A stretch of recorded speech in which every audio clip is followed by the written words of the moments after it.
పట్టణాలతో సమానంగా గ్రామీణ ప్రాంతాల్లోనూ మౌలిక వసతులు కల్పించాలన్నదే సీఎం చంద్రబాబు యోచన అని సూక్ష్మ, చిన్న, మధ్య తరహా పరిశ్రమల శాఖ మంత్రి విజయనగరం జిల్లా బొండపల్లి మండలం మరువాడ కొత్తవలస గ్రామంలో ఎన్టీఆర్ భరోసా పథకం కింద వృద్ధులు, వితంతువులు, విభిన్న ప్రతిభావంతులకు సామాజిక పింఛన్లు పంపిణీ కార్యక్రమంలో మంత్రి పాల్గొన్నారు. కూటమి ప్రభుత్వం వచ్చాక గత 10 నెలల కాలంలో గ్రామాల్లో సిమెంట్ రోడ్లు, డ్రైన్లు, ఇతర వసతులను కల్పించేందుకు పెద్ద ఎత్తున నిధులను ఖర్చు చేసి వసతులను కల్పిస్తున్నామని మంత్రి కొండపల్లి పేర్కొన్నారు.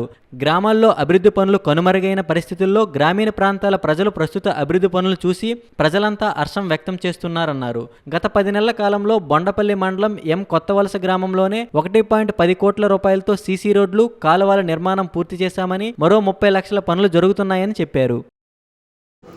ఈరోజు 1వ తారీఖు పేదల దినోత్సవం అని రాష్ట్ర ప్రభుత్వం రాష్ట్రం అంతా కూడా 1వ తారీఖున ప్రతి శాసనసభ్యులు, ప్రతి మినిస్టర్ కానీ, లేకపోతే ఈరోజు ముఖ్యమంత్రి వర్లు కానీ ఈరోజు అందరూ కూడా 1వ తారీఖున గ్రామాల్లో ఉండి గ్రామాల్లో పర్యటించి గ్రామ ప్రజల తాలూకు కష్టకాలు తెలుసుకోవడమే కాకుండా పేదలందరికీ కూడా ఎవరికైతే పెన్షన్ ఇవ్వాల్సిన పరిస్థితి ఉందో వాళ్ళందరికీ కూడా పెన్షన్ ఇవ్వడం పెద్ద ఎత్తున రాష్ట్రం అంతా చేస్తున్నాము. మరి ఈరోజు నేను బొండపల్లి మండలం, గజపతినగర్ నియోజకవర్గం బొండపల్లి మండలంలో ఎం కొత్తవలస విలేజ్లో ఈరోజు సుమారు 420 పెన్షన్స్ డిస్ట్రిబ్యూషన్ జరుగుతుంది. దాని నిమిత్తం ఇక్కడ రావడం జరిగింది.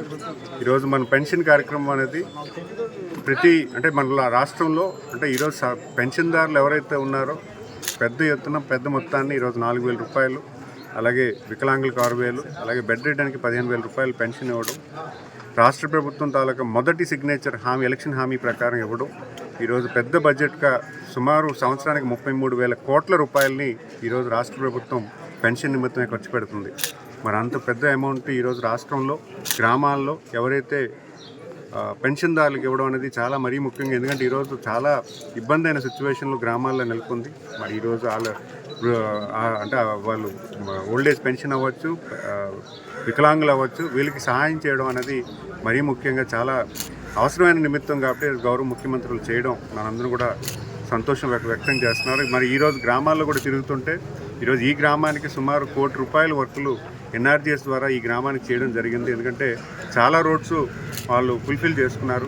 అది కూడా వాళ్ళందరూ కూడా గౌరవ ముఖ్యమంత్రి వారికి ధన్యవాదాలు తెలియజేసుకుంటున్నారు. ఎందుకంటే గత 5 సంవత్సరాలుగా ఎటువంటి రోడ్డు డెవలప్మెంట్ గ్రామాల్లో పూర్తిగా కనుమరుగైపోయిన పరిణామంలో ఈరోజు ప్రభుత్వం వచ్చిన 9 మాసాల్లో ఈ గ్రామంలో 1 కోటి 10 లక్షల రూపాయలు ప్లస్ ఇంకో 30 లక్షల రూపాయలు శాంక్షన్ అయ్యి ఈరోజు ఈ గ్రామంలో అభివృద్ధి పనులు జరుగుతున్నాయంటే ఖచ్చితంగా దాన్ని మనం అభినందించాలి. ఎందుకంటే ఈరోజు రాష్ట్ర ముఖ్యమంత్రి వాళ్ళు గ్రామాలు, పట్టణాలే కాదు గ్రామాలు కూడా అభివృద్ధి చెందాలి, గ్రామాల్లో సరైన ఇన్ఫ్రాస్ట్రక్చర్ ఉండాలి, గ్రామాల్లో రైతన్నకి మన తోడుగా ఉండాలని ఒక సదుద్దేశంతో ఈరోజు గ్రామ అభివృద్ధిని కూడా మళ్ళీ 14-19లో ఎంతైతే అభివృద్ధి చేశామో దానికి రెట్టింపుగా ఈరోజు మళ్ళీ ఈ గ్రామాల్లో అభివృద్ధి చేస్తామంటే ఖచ్చితంగా ప్రజానికి అందరూ కూడా చంద్రబాబు నాయుడు గారికి ధన్యవాదాలు తెలియజేసుకుంటారని తెలియజేసుకుంటారు.